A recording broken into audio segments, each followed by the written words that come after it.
अस्सलाम वालेकुम सर। वालेकुम सलाम। मेरा सवाल है कि जब हम तरावियाँ पढ़ते हैं तो हम तकबीर क्यों नहीं करते? तरावियों में कोई तकबीर नहीं होती।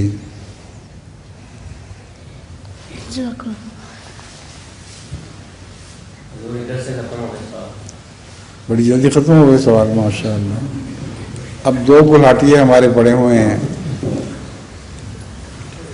रशीद साहब, आप इजाज़त दे रहे हैं इनको, हयात साहब को? हैं?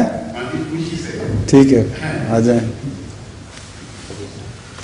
औरतों का पूछ ले पहले। औरतों की तरफ से सवाल है कोई? ख़वातीन की तरफ से कोई सवाल है? वालेकुम सलाम। कोई सवाल नहीं, बस फिर ठीक है, आ जाएं हयात साहब।